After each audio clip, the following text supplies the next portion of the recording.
Good morning to everybody and welcome you all. And we have a tremendous agenda, as you saw. And so, of course, we will do our best. We will treat you with all the respect that we have already for you. And thanks for coming. And in spite of that, even if this workshop doesn't work, the power goes out, for example, okay, which can happen. I think this workshop is a success. The fact that you are here, that you saw the mission, why we are holding this workshop.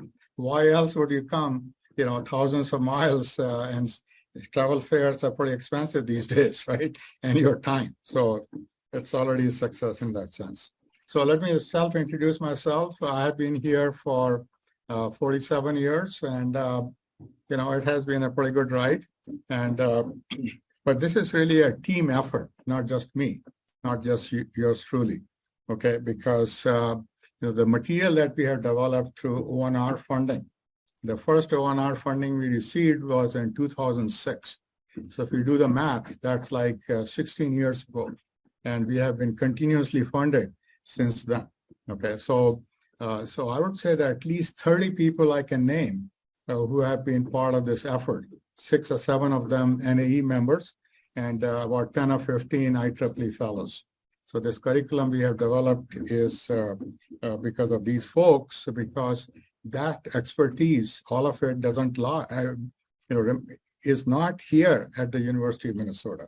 So let's introduce some of the key team players here. My colleague, Professor Robbins, where is he? Yeah, right there. So I said I have been here for 47 years. He has been here forever.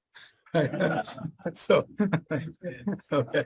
So, but anyway, it's very nice to have Bill's, foresight and all kinds of things. Then Siddharth Raju, I don't know if Siddharth, if you are here, he's here. He's the soul of our effort. I call him soul. We are just the body. Okay, so you'll see the tremendous things he has done for us. It's just amazing. We were there at this naval base in San Diego on Tuesday and Wednesday. And they were amazed what Siddharth and David, where is David? He's right there. He was changing the slides and stuff. So Siddharth, of course, is a research assistant professor and with us. And David is our gold-plated PhD student. So just to give a brief background of David, he is a very small town in Wisconsin that no one has heard of, called Luck, Wisconsin. Okay. So he graduates from there and he goes to RPI and gets his master's. And then he goes to University of Michigan in Ann Arbor. Okay. And the chair of Michigan is here. And, and he gets his master's in system engineering. Then he was working for General Dynamics Electric Boat, and he worked there for 6 years. So for Navy-oriented programs, he's the right person, right? Siddharth and I, we have never been on a ship, but he was working for Electric Boat, and then the Navy is their sole customer of Electric Boat. Okay, and then he was working for 3M, and on a 3M fellowship, he is with us here doing his PhD. So we are very, very fortunate. And also I should mention that so Professor Kave is here. Professor Kave used to be my boss's boss. He was our former dean, right? So now he's our colleague, and so anything we want to get some advice on, we go to Professor Kave. Does this look right? So he sometimes says yes, sometimes no. But whatever he says, we listen to it very carefully. So thank you, Moss, for being with us. So before I turn it to formal presentations, I should go through a few slides, just 5 or 6, to set the agenda in focus. So we have a tremendous number of speakers, as you can see, and you listen to them. Our boss from NSF, Aranya Chakravarti, is here. Aranya, thank you for showing up here. And then Professor Peterson from ONR, who has been funding us over the years since he was in San Diego, and then he had to go back to Pennsylvania. He is joining us by Zoom. Okay, so he will listen to him. Then Guru Madhavan from NAE. Guru, you are here. Thank you, sir. And then Professor Mingyang Liu from University of Michigan in Ann Arbor. And she is treasurer, and you'll be president someday very soon, I think, of ECE Department Head Association. Okay, and we need their help, right? We need everybody's help. And then Ishik Kiziala. Ishik, I may be mispronouncing your name, sir, but pardon me. Okay, but he is associate director at ARPA-E.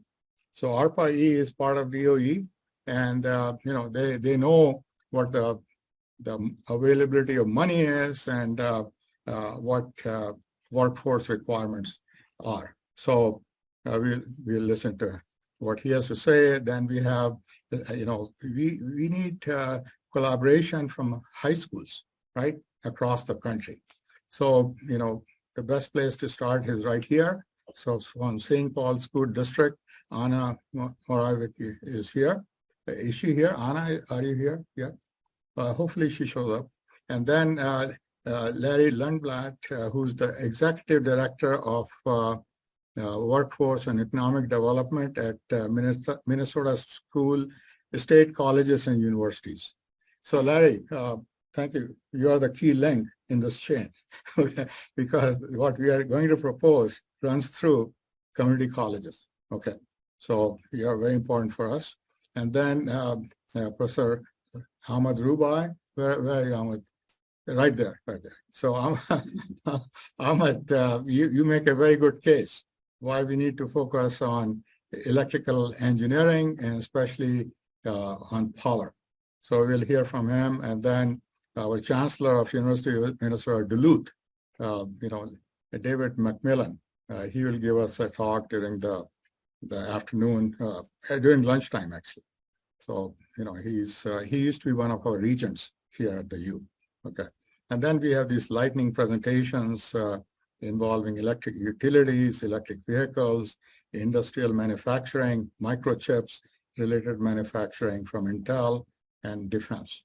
So we need to cast a very wide net because it's very hard to name something where we don't need electric power, right? We need electric power just about everywhere. So, and who's going to produce them? We are, right? You and I are. So I think we have a great challenge ahead of us. So I will not belabor this slide. I have seen the crisis that we are facing, how the EE enrollments nationwide are going down. And we can confirm that from the results that we see at our own university here. Okay, so it's really happening while the computer science is going off the roof here. So serendipitously, just yesterday in New York Times, there was this article, on the front page, what President Biden's proposed legislative agenda was. And you can see these numbers that you see are in billions of dollars. You're usually not used to seeing things in billions of dollars, but they're billion with a B, okay? And as you can see, clean energy here, proposed was $377 billion in public funding, right?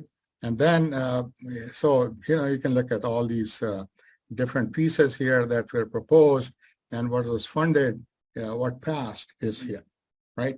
So here, clean energy came down to, if I can read it correctly, is here, 281. So that's still a pretty good amount of money, right? $281 billion. So we have a proposed pathways here, which I sent you the slide. So a lot of these are conventional, how we have been doing business as usual could fall into this. Of course, we want to produce PhDs. We should not leave that out, but that may take 9 to 10 years from high school, 9 to 10 years. And not many students, especially students who are graduating from American high schools, because after they graduate, they have jobs so plentiful, right?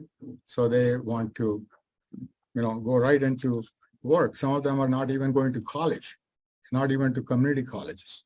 Okay, so that's happening. So we want to catch all those students. So what we are proposing is high school to industry in just 2.5 years. 2.5 years.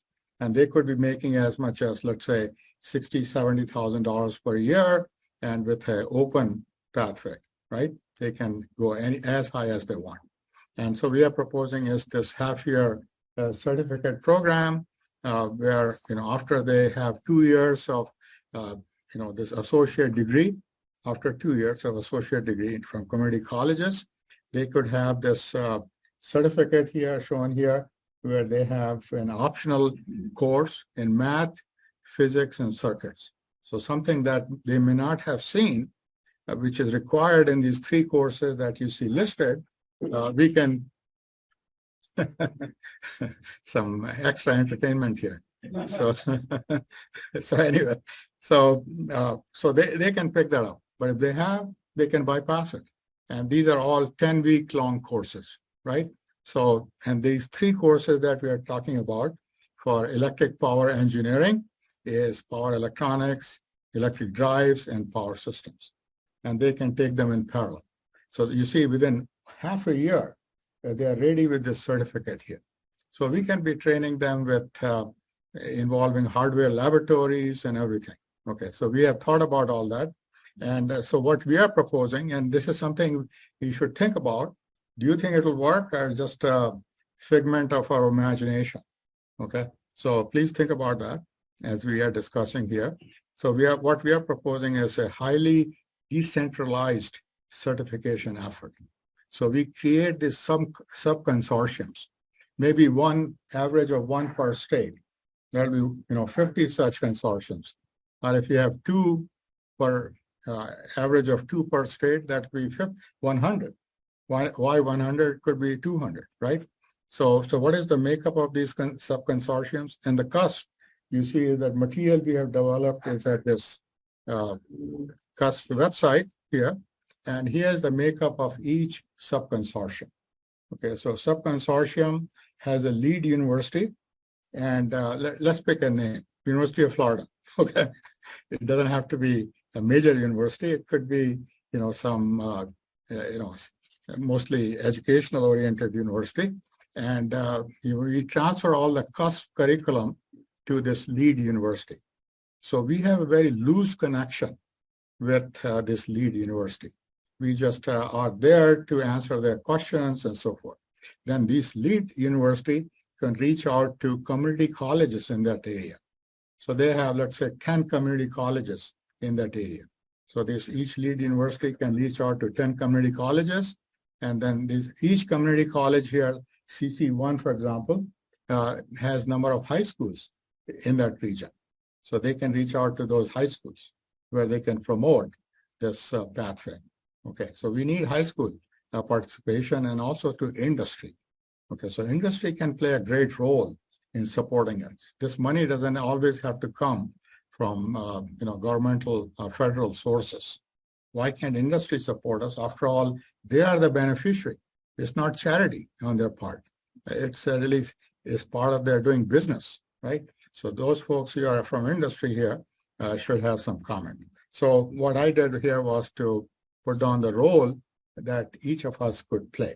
Okay, CUSP, lead university, community colleges, high schools, and industries, because we all have a role to play if this were to succeed. And so we see it as a revival of rural and urban communities alike, because a lot of these high schools are in rural areas, and those students from rural areas are not always ready to transfer to, after graduation from high school, to large metro areas like Minneapolis here, right? They rather go to some community college in their neighborhood, and maybe they can stay at home, and but they can get prepared while at community colleges with this certificate, and then they transfer to industry, and those credits they get in this effort in the certificate courses could transfer to our four-year program, like in upper division, right? So 2 and 2 model you have seen, 2 years in community colleges and 2 years in colleges and universities, right? And then they can go on for master's or PhD. So that is another way for us to have more American students in our PhD program, because that is also a big challenge. So if you see the numbers that we graduate of American students with PhDs, it's like 10 to 15%. So I'm not saying anything against international students. I was an international student not too long ago, right? And a lot of students I have are international students. And without international students, our graduate programs would shut down. We don't want that to happen. So the only thing I'm saying is that in addition to them, we need to increase domestic students to go on for PhD, because we cannot always rely on the supply of international students, right? So that's another reason. So the basic question we have to ask ourselves is where do we go from here? After this workshop, what do we do? Okay, so that's really the challenge for all of us to participate. This is a workshop. It's very informal. I just put on this jacket to look a little respectful. I take this off, but I don't take off anymore. Okay. This is it. And be comfortable. Okay. So with that, I think we should